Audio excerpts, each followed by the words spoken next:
ومن يطع الله والرسول فأولئك مع الذين أنعم الله عليهم من النبيين والصديقين والشهداء والصالحين. السلام علیکم ورحمۃ اللہ وبرکاتہ. الحمد للہ رب العالمین والصلاة والسلام علی رسولہ الامین وعلی آلہ وصحبہ اجمعین ومن تبعہم بإحسان الی یوم الدین. اما بعد فاعوذ باللہ من الشیطان الرجیم. بسم اللہ الرحمن الرحیم.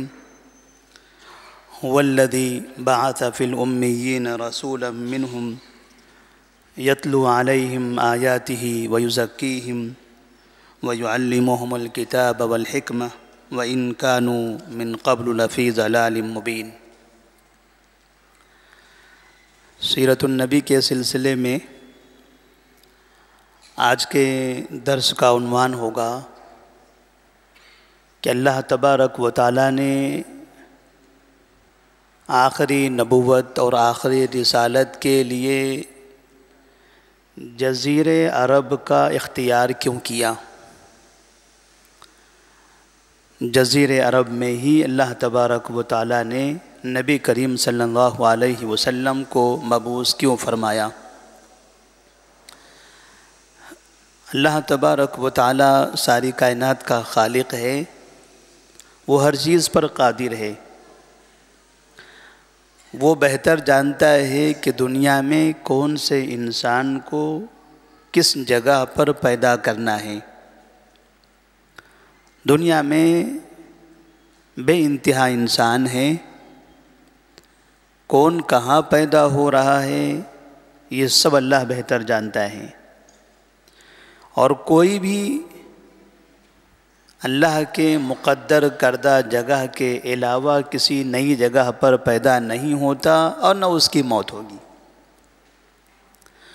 انبیاء علیہم السلام کا ایک سلسلہ تھا آدم علیہ السلام سے.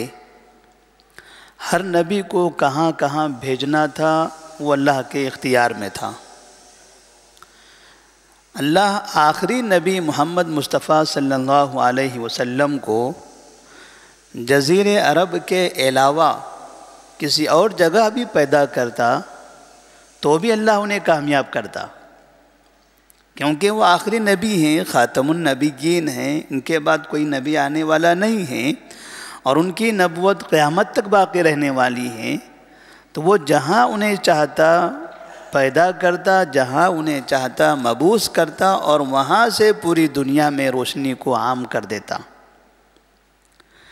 اس کے باوجود بھی اگر جزیرہ عرب میں نبی کی پیدائش ہوتی ہے تو اس کے پیچھے حکمتیں اگر ہم دیکھیں تو ہمیں کچھ باتیں سمجھ میں آتی ہیں. سب سے پہلی چیز، جزیرہ عرب اور اس میں خاص طور پر مکہ پوری دنیا کا یہ وسط ہے، یہ درمیانی علاقہ ہے.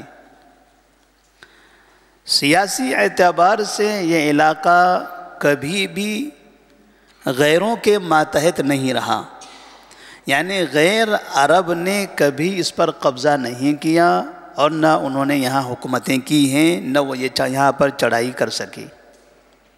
یہاں خالص ایک ہی قوم ہوتی تھی اور وہ ہے عرب. جبکہ دنیا کے دیگر علاقوں میں آپ دیکھیں گے کہ جہاں کے باشندے ہوتے ہیں ان کے بجائے کبھی کبھار دور دراز کے لوگ آتے ہیں، ان پر چڑھائی کرتے ہیں اور ان کے گھر پر وہ حکومت کرتے ہیں. لیکن جزیرہ عرب میں کبھی ایسا نہیں ہوا. مکہ مکرمہ اللہ تبارک و تعالیٰ نے اس کو زمانے جاہلیت سے، نبی کے پیدا ہونے سے پہلے سے ہی لوگوں کی نظر میں محترم اور مقدس بنایا ہوا تھا. جو مشرکین تھے وہ بھی مکے کا احترام کرتے تھے۔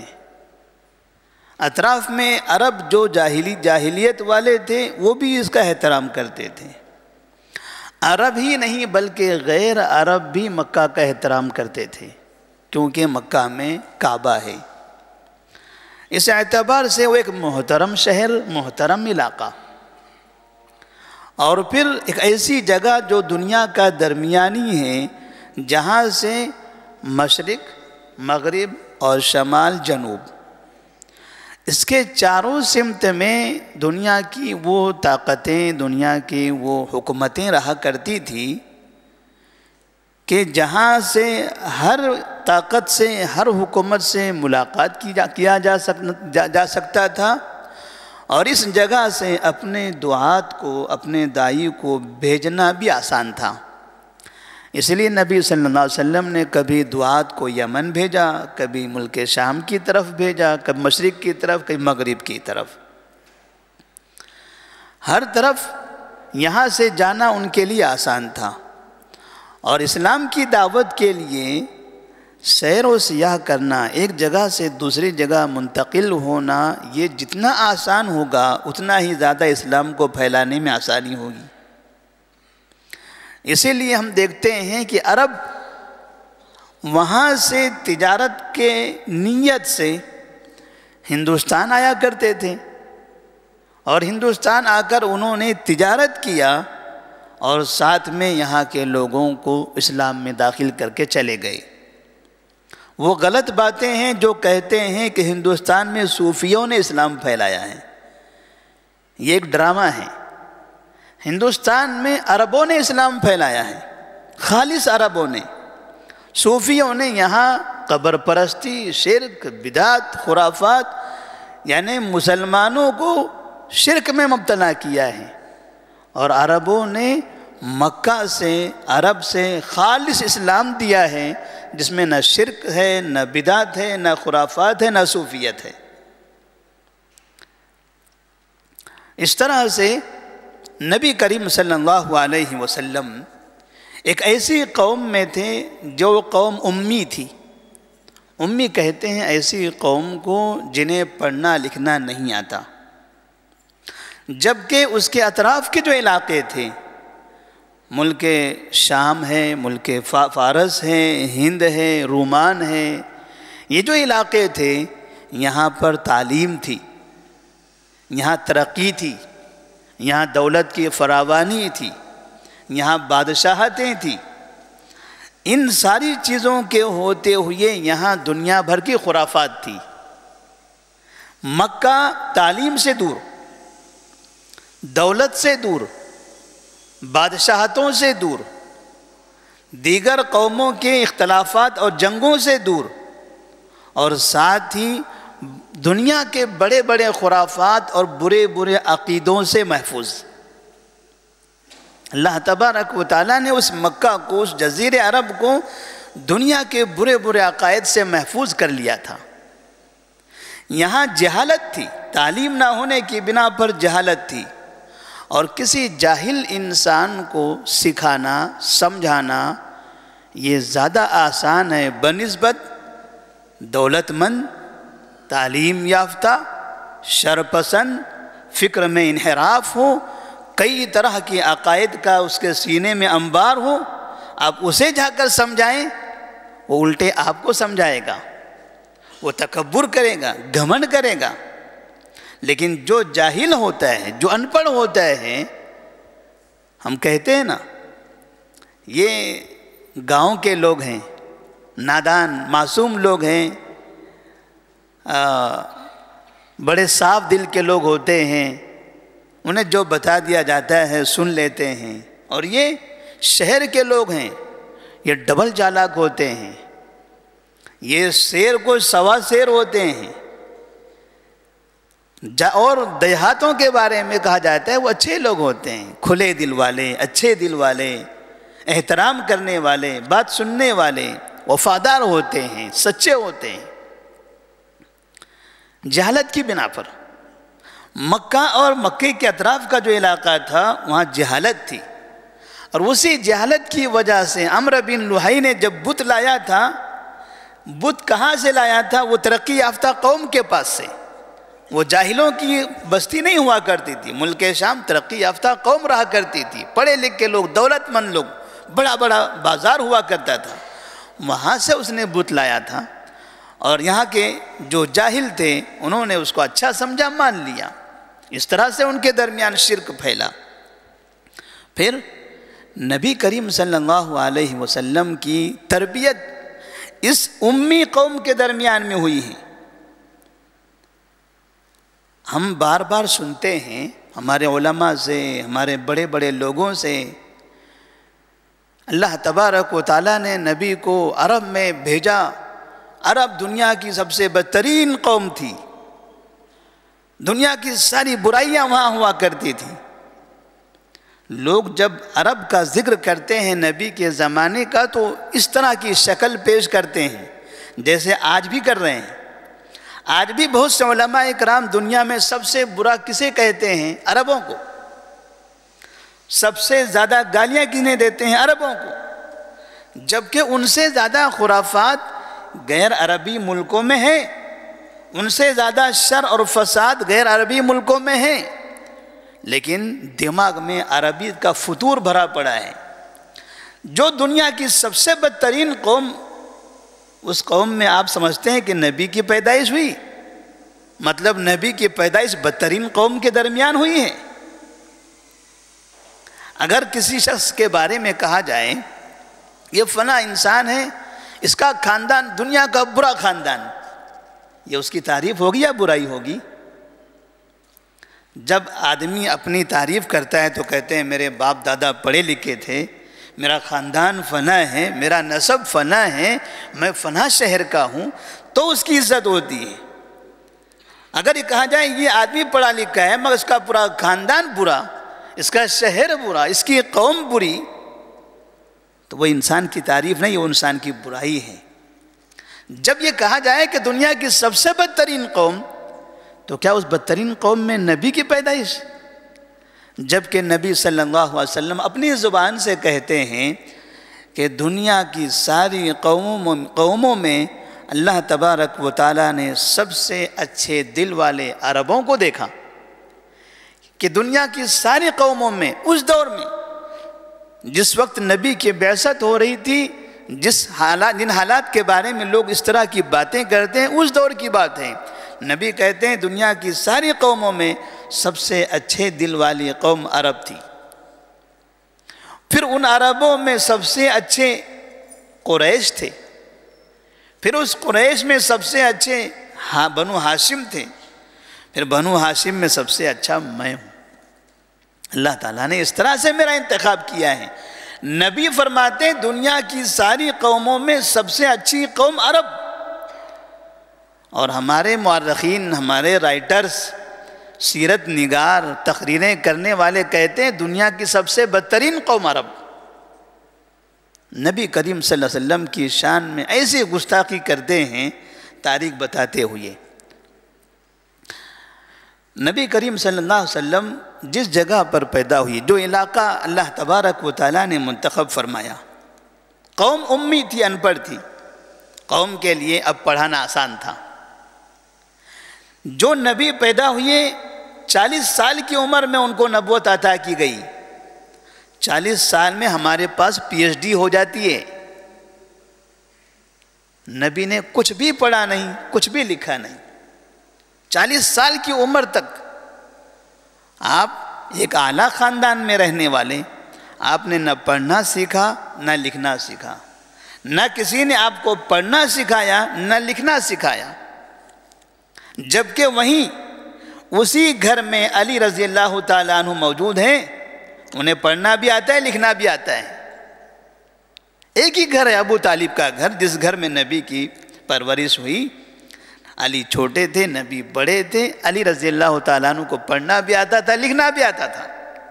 اور نبی کریم صلی اللہ علیہ وسلم کو نہ پڑھنا آتا تھا نہ لکھنا آتا تھا. کل کو کوئی انسان یہ نہ کہہ سکے جب نبی اللہ کا پیغام لوگوں کو بتائے کہ یہ باتیں تم نے فلاں جگہ پڑھی ہیں، یہ جو تم احکامات بتا رہے ہو یہ رب کے پیغام کے نام سے یہ تم نے فلاں کے پاس سیکھا ہے. کسی کے ذہن میں شبہ آئے ہی نہ، کیونکہ سب یہ جانتے ہیں کہ اس نے کہیں پڑھا نہیں ہے، کوئی لکھا بھی نہیں ہے، کوئی کاپی بھی نہیں ہے لکھی ہوئی کہ چلتے پھرتے کہیں لکھا ہو اس کو پڑھ کر لوگوں سے کہتا ہو، نہیں، لوگوں کی نظر میں مکمل طور پر تعلیم اور لکھنے سے محفوظ کر لیا گیا کہ اب 40 سال کی عمر کے بعد اچانک وہ پڑھنے لگے، اچانک وہ اچھی باتیں بتانے لگے، تو لوگ یقین کرے کہ ہاں یہ واقعی اللہ تبارک و تعالیٰ کی طرف سے ہیں، یہ انسانوں کی جانب سے نہیں ہیں۔ اس طرح سے نبی پر نازل کردہ شریعت بھی محفوظ، شکوک و شبہات سے خالی۔ پھر اللہ تبارک و تعالیٰ نے ایسی قوم کا انتخاب کیا نبی کی بعثت کے لیے جو قوم حافظے میں بہت زیادہ طاقتور تھی، دنیا کی قوموں میں سب سے زیادہ اور قوی حافظہ جزیرہ عرب کے لوگوں کا تھا، اور قرآن مجید جب نبی پر نازل ہوتا تھا صحابہ یاد کر لیتے تھے، آپ صلی اللہ علیہ وسلم جو احکامات بولتے تھے، خطبے میں جو باتیں کہتے تھے سب یاد کر لیتے تھے ہو بہو۔ ہم جمعہ کے اندر سنتے ہیں، ایک ہی جمعہ 10 بار بھی سن لیں تو خطیب کے ہو بہو جملے ہمیں یاد نہ ہو سکے، جملے تو کیا مفہوم بھی نہیں یاد ہو سکے۔ نبی کی زبان سے جو لفظ نکلتا تھا ایک ایک کلمہ انہیں یاد ہو جایا کرتا تھا۔ دین حفاظت کی ضرورت ہے اس کی، اِنَّا نَحْنُ نَزَّلْنَا الذِّكْرَ وَإِنَّا لَهُ لَحَافِظُونَ، دین کی حفاظت کی ضرورت ہے، اور حفاظت کون کرے گا؟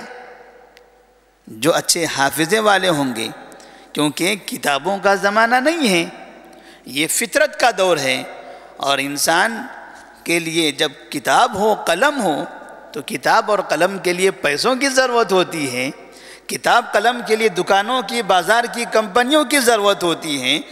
جزیرہ عرب کا وہ علاقہ ہے جہاں پیسہ نہیں ہے، دولت نہیں ہے، ترقی یافتہ لوگ نہیں ہیں، یہ قدیم علاقہ ہے جو فطری زندگی گزارتے ہیں، لہذا ان پر اب زیادہ بوجھ نہ ڈالا جائے، یہ دل میں خود یاد کر لے جائیں گے۔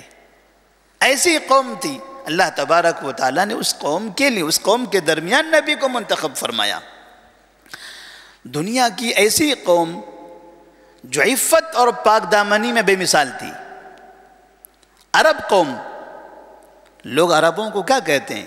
بڑے فاحشات ہوتے تھے، بڑے منکرات ہوتے تھے، زنا عام تھا، شراب عام تھی، یہی نا ہم نے سنا ہے۔ دنیا کی سب سے پاک دامن قوم عرب قوم، حتیٰ کہ وہ گھوڑوں کی اور اونٹوں کی نسلیں تک یاد کرتے تھے کہ یہ گھوڑا فنا فنا فنا فنا کی نسل سے ہے، یہ اونٹ فنا فنا فنا کی نسل سے ہے۔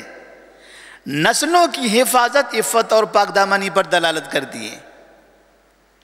جہاں عفت اور پاک دامنی نہ ہو وہاں نسلیں محفوظ نہیں ہوتی، پتہ نہیں کون کس کا بیٹا ہے، کہاں سے آیا ہوا ہے۔ نبی کا نسب نامہ دیکھیے، محمد بن عبداللہ بن عبد المطلب بن ہاشم بن عبد مناف بن قصی بن کلاب بن مرہ بن کعب بن لوئی بن غالب بن فہر بن مالک بن نضر بن کنانہ بن خزیمہ بن مدرکہ بن الیاس بن مزر بن نزار بن معد بن عدنان۔ الرحیق المختوم کے مصنف علامہ صفی الرحمن مبارک رحمہ اللہ لکھتے ہیں عدنان تک نبی کا یہ جو نسب نامہ ہے مکمل 100% محفوظ ہے۔ جو قوم کس نے محفوظ کیا؟ کیا نبی نے آنے کے بعد یاد کیا ہوا ہے؟ نبی کو کون سا نام یاد ہوگا؟ اپنا نام، والد کا نام، دادا کا نام، پردادا کا نام؟ ان سے پہلے کے جو نام ہیں وہ کہاں سے سیکھیں گے؟ ظاہر سی بات ہے پہلے کے لوگوں نے یاد کیا ہوگا تب مجھے معلوم ہوگا۔ اگر میں پوچھوں میرے پردادا کا نام کیا ہے تو مجھے کس سے پوچھنا پڑے گا؟ میرے والد سے، میرے دادا سے۔ میرے والد کہیں مجھے نہیں معلوم، تب مطلب میرے والد نے محفوظ نہیں رکھا۔ مجھے چوتھے دادا کا نام معلوم کرنا ہے تو کس سے پوچھو؟ میرے والد سے۔ والد کہیں کہ میرے ابا نے بتایا۔ مطلب یہ کہ نسل در نسل لوگوں نے نسبوں کو محفوظ کیا ہوا ہے، نام تک کے محفوظ تھے۔ یہ عفت اور پاک دامنی کی ضرورت، پاک دامنی کا علاقہ تھا، اور اسلام صاف و شفاف پاک دامن مذہب ہے، پاک دامنی کی تعلیم دیتا ہے۔ بری نسل والے اسلام کے قریب پھٹکتے بھی نہیں ہیں، جو نسل کے حساب سے صاف شفاف ہوں انہیں اسلام منظور ہوتا ہے، انہیں اسلام مقبول ہوتا ہے۔ اللہ تبارک و تعالیٰ نے ایسی قوم کے درمیان میں نبی کو مبعوث فرمایا، اور پھر یہ قوم جہاں ہم سنتے ہیں کہ شرک کیا کرتے تھے، 360 بت موجود تھے، یہ جہالت کی بنا پر، شراب پیتے تھے، یہ برائی ہے، زنا کرتے تھے، یہ بھی برائی ہے، یہ برائیاں موجود تھی، یہ برائیاں موجود تھی۔ جو قوم زنا کرتی تھی وہ قوم غیرت کے نام پر اپنے بیٹیوں کا قتل بھی کرتی تھی۔ ہم نے تو یہ سنا ہے عرب کون ہیں بیٹیوں کا قتل کرنے والے، مطلب یہ کیا عرب بیٹیوں کا قتل کرتے تھے؟ اگر عرب بیٹیوں کا قتل کر دیے ہوتے تو یہ نسلیں کہاں سے آتی، نبی کہاں سے آتے، یا صحابہ کرام یہ کہاں سے آتے، بیٹیاں ہی سب قتل کر دی جاتی۔ عرب وہ نہیں ہیں جو بیٹیوں کا قتل کرتے تھے، عربوں نے یا عربوں میں سے بعض لوگوں نے جو بیٹیوں کا قتل کیا تھا بیٹیوں پر غیرت کی بنا پر۔ اگر میری بیٹی نکاح کے بغیر کسی اور جگہ چلی جائے، کوئی بھی انسان، جیسے آج کل بھی ہم دیکھتے ہیں، تو اب باپ کیا کہتا ہے، مر گئی میرے لیے، اگر وہ اب مجھے نظر آئے گی میں قتل کر دوں گا، بھائی کہتا ہے میں ختم کر دوں گا، شوہر بھی کہتا ہے میں بھی ختم کر دوں گا، کسی اور کے پاس چلی جائے تو۔ مطلب یہ کہ انسانی فطرت میں یہ بات آتی ہے۔ قرآن نے جو کہا ہے وَإِذَا الْمَوْءُودَةُ سُئِلَتْ بِأَيِّ ذَنبٍ قُتِلَتْ وَإِذَا الصُّحُفُ نُشِرَتْ، قرآن نے جس چیز کا تذکرہ کیا کہ بیٹیوں کو قتل کیوں کیا گیا، پوچھئے آپ ان سے، پوچھا جائے گا کل قیامت میں۔ مشہور واقعہ تھا، عرب کے 2 قبیلوں میں جنگ ہوئی، ایک قبیلہ غالب آیا، دوسرا مغلوب ہو گیا۔ مغلوب قبیلے کی کچھ چیزیں غالب قبیلے کے ہاتھوں میں چلے گئی، جیسے ہوتا ہے، ہتھیار ہے، سامان ہے، اور انسان ہیں غلام باندیوں کے نام سے۔ انہی انسانوں میں سے ایک باندی یعنی ایک بیٹی جو مغلوب قبیلے کی تھی وہ غالب قبیلے کے پاس تھی۔ غالب قبیلے نے بعد میں سب کو آزاد کر دیا، تمام کی تمام مرد ہو عورتیں ہوں اپنے اپنے علاقے میں آ گئے۔ ایک عورت نے انکار کر دیا کہ میں اپنے قوم میں نہیں جاؤں گی۔ اس کے باپ کو غیرت آ گئی، میری بیٹی میرے گھر نہیں آتی، جبکہ وہاں سے واپسی کی اجازت ہے، سب کو چھوڑ دیا جا رہا ہے، سب اپنے اپنے گھر پہنچ رہے ہیں، میری بیٹی گھر نہیں آئے گی۔ اس غیرت کی وجہ سے یہ کیسے ہو سکتا ہے کہ میری بیٹی باپ کے بغیر، باپ کی اجازت کے بغیر کسی اور کے پاس رہے؟ باپ نے اس غصے میں بیٹی کا قتل کیا اور وہاں سے بیٹی قتل کی جانے لگی۔ یہ غیرت ہے، وہ کوئی شوق نہیں تھا کہ بیٹیوں کا قتل کیا جائے۔ اس کا مطلب یہ ہوا کہ عرب انتہائی غیرت والی قوم ہوتی ہے۔ اللہ تعالیٰ نے ایسی جگہ پر آخری نبی کو بھیجا ہے۔ پھر اسلام کے لیے ایک وفادار قوم کی ضرورت ہے، کیونکہ شریعت امانت ہے، اور اس امانت کو وہی آدمی آگے پہنچا سکتا ہے جو امانت دار ہو۔ اور نبی کی صفت کیا تھی؟ صادق و امین۔ عرب لوگ کہا کرتے تھے یہ صادق و امین ہے۔ کن لوگوں نے کہا تھا صادق و امین؟ فارس کے لوگوں نے، ہندوستان کے لوگوں نے، عرب کے لوگوں نے۔ عرب کے لوگ صادق و امین کہتے تھے، اور صادق و امین سے محبت کرتے تھے، ان کو پسند کرتے تھے۔ اس کا مطلب یہ ہوا کہ نبی صادق اور امین تھے، اور نبی کے اطراف کی قوم صدق و امانت کو پسند کرتی تھی۔ سچائی اور امانت داری کو کون پسند کرے؟ اچھے لوگ یا برے لوگ؟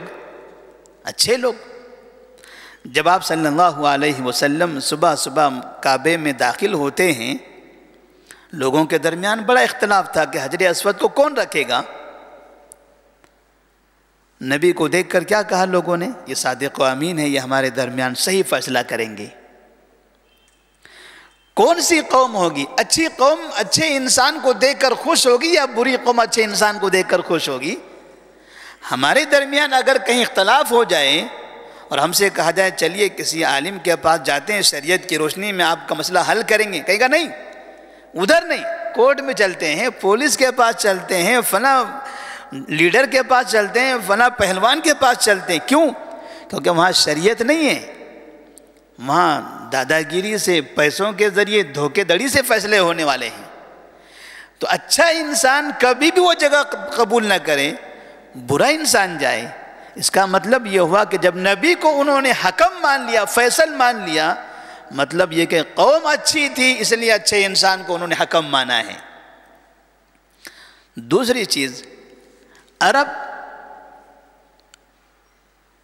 مال حلال اور حرام، جہاں وہ حلال کماتے تھے وہیں ان کے پاس حرام تجارت بھی تھی، لیکن ان کی امانت داری دیکھیے کہ انہوں نے کعبے کی تعمیر میں حرام مال کا استعمال نہیں کیا۔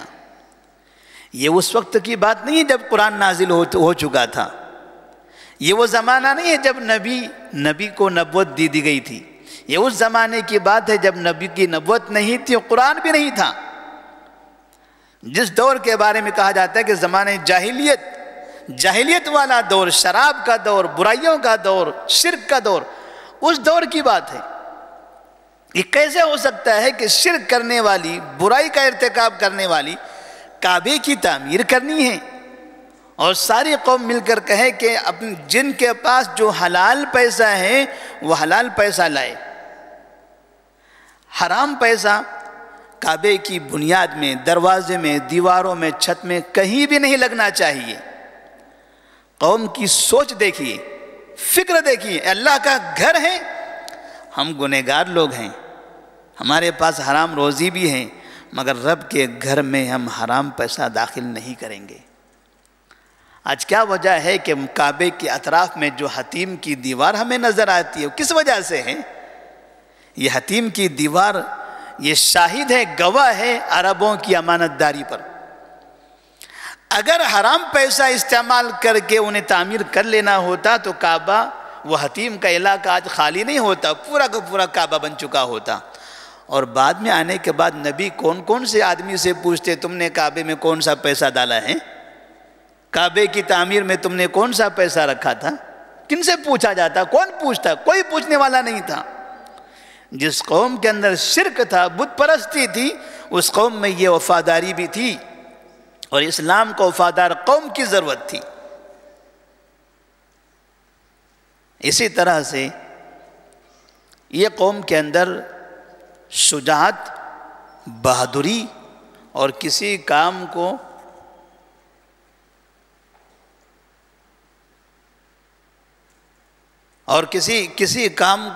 کرنے کا عزم تھا۔ شجاعت بھی تھی، بہادری بھی تھی، کسی کام کو کرنے کا عزم بھی تھا، اور اسلام کو اس چیز کی ضرورت تھی، کیونکہ اسلام آئے گا، چند لوگ مسلمان ہوں گے، بقیہ لوگ ماریں گے، پریشان کریں گے، تکلیف دیں گے۔ اگر قوم ڈرپوک ہو، کمزور دل والے ہوں، چھوڑ دیں گے، بات کو نہیں مانیں گے، قبول نہیں کریں گے۔ ڈر کے مارے کسی نے مار دیا، مذہب کو چھوڑ دیں گے، کسی نے لالچ دے دی، مذہب چھوڑ دیں گے۔ لیکن اسلام کو ایسے لوگوں کی ضرورت تھی جو کس سے ڈرتے نہ ہوں، جن کے پاس مال کی لالچ بھی نہ ہو، کہ آپ مال، دنیا کا مال دے دو مگر میں مذہب نہیں چھوڑوں گا، میں بے ایمانی نہیں کروں گا۔ آپ کو پتہ ہے نبی کریم صلی اللہ علیہ وسلم مکہ سے ہجرت کر کے مدینہ جا رہے تھے، 100 اونٹ کے انعام کا اعلان ہوا تھا، 100 اونٹ، اور اس دور میں کسی ایک انسان کے لیے 100 اونٹ بہت زیادہ تھے، آج بھی بہت زیادہ ہیں۔ لیکن جو شخص نبی صلی اللہ علیہ وسلم کو تمام انسانوں کی نگاہوں سے محفوظ کر کے مکہ سے مدینہ تک پہنچانے کا وعدہ کرتا ہے، وہ مسلمان نہیں ہے، اس نے قرآن نہیں پڑھا ہے، اس نے نبی پر ایمان نہیں لایا ہے، وہ خالص عرب ہے۔ چند پیسوں پر، اتنا پیسہ کہ جو 1 اونٹ کے برابر بھی نہ ہو، بس میں نے محمد سے وعدہ کر لیا کہ میں محمد کو مکہ سے مدینہ پہنچاؤں گا۔ درمیان میں کوئی بے ایمانی نہیں، کوئی دھوکہ نہیں۔ اگر وہ چاہتا تو ادھر وفاداری دکھاتا، ادھر اپنے کچھ لوگوں سے کہہ دیتا کہ چلیے ہم آپ کو فلاں جگہ پر ملا دیتے ہیں، پکڑ لینا، 100 اونٹ انعام آپ کو ملے گا، آدھا تمہارا آدھا میرا، جیسے ہم کرتے ہیں۔ ادھر ہم نیک بنے رہیں، ادھر ہمارا کام بھی پورا ہو جائے۔ ایسے وقت میں جب کہ لوگ 100 اونٹ کے انعام کے لیے نبی کو تلواریں لے کر تلاش کر رہے تھے، یہ انسان انتہائی وفاداری کے ساتھ، امانت داری کے ساتھ تمام لوگوں کی نگاہوں سے بچا کر نبی کو مدینہ پہنچا دیا۔ یہ عرب ہیں، جب کسی سے کوئی وعدہ کر لیتے تھے تو کبھی بھی خلاف ورزی نہیں کرتے تھے۔ اللہ تبارک و تعالیٰ نے ایسی قوم کے اندر نبی کریم صلی اللہ علیہ وسلم کو مبعوث فرمایا ہے۔ نبی کی قوم کے بارے میں دنیا کے اندر یہ مشہور کرنا کہ دنیا کی سب سے بدترین قوم، یہ بہت بڑا دھوکہ ہے، نبی کی شان میں بڑی گستاخی ہے۔ جیسے آج بھی فارسیون نسل قوم عربوں کو سب سے برا کہتی ہے اور دیگر ملکوں کی بڑی تعریفیں کرتی ہیں، بس یہی فکرہ نبی کی سیرت کے بیان کرنے میں بھی دکھائی دیتا ہے کہ فارسیوں کو اچھا سمجھا جاتا ہے، یونانیوں کو اچھا سمجھا گیا، رومیوں کو اچھا سمجھا گیا، ہندو مذاہب کو اچھا مانا گیا، اور کہا گیا ان تمام مذاہب میں سب سے برے لوگ وہاں تھے، اور نبی کہتے ہیں کہ دنیا کے سب سے اچھے لوگ یہاں تھے، ان اچھے لوگوں میں میں پیدا ہوا ہوں۔ اللہ تبارک و تعالیٰ کا یہ انتخاب ہے۔ اور بھی بہت سی چیزیں ہیں، نبی کریم صلی اللہ علیہ وسلم کو اللہ تبارک و تعالیٰ نے وہاں پر جو مبعوث فرمایا، اس کے پیچھے حکمت یہ بھی ہے کہ وہ لوگ خاندانی، یعنی انسانوں کے ساتھ اچھے روابط رکھا کرتے تھے۔ اسی لیے ایک خاندان کا کوئی بھی آدمی کسی بھی جگہ پر پریشان ہو، پورا خاندان مل کر اس کی مدد کرتا تھا۔ انصر اخاک ظالما او مظلوما، اپنے بھائی کی مدد کرو چاہے وہ ظالم ہو یا مظلوم ہو۔ یہ جو قاعدہ عرب کے زمانے میں تھا، مطلب اس کا یہ تھا کہ ہم اپنوں کو ہمیشہ اپنا ہی سمجھیں گے، اپنوں کی ہر حالت میں مدد کریں گے، اور نبی کریم صلی اللہ علیہ وسلم ان کے اپنے تھے۔ یہی وجہ تھی کہ جب آپ صلی اللہ علیہ وسلم پر لوگوں نے تلواروں سے گھیراؤ کر لیا تو علی رضی اللہ تعالیٰ عنہ ان کے بستر پر سو گئے کہ میں شہید ہو جاؤں گا، لیکن میرے اپنے انہیں دھکا تک نہیں لگنا چاہیے۔ وہ قوم ایسی قوم تھی کہ جن کے ساتھ وفاداری کرتے، جن کو اپنا مان لیتے تھے، اپنی جان قربان کرتے، لیکن ان کو کبھی نقصان پہنچنے نہیں دیتے تھے۔ اللہ تبارک و تعالیٰ نے ایسی قوم کے اندر نبی کریم صلی اللہ علیہ وسلم کو مبعوث فرمایا۔ اور بھی کئی حکمتیں ہیں، انشاءاللہ کبھی موقع رہا تو اس کو بیان کیا جائے گا۔ اللہ سے دعا ہے کہ اللہ تبارک و تعالی نبی کریم صلی اللہ علیہ وسلم کی سیرت کو پڑھنے، سمجھنے، اس پر عمل کرنے کی توفیق عطا فرمائے۔ السلام علیکم ورحمۃ اللہ وبرکاتہ۔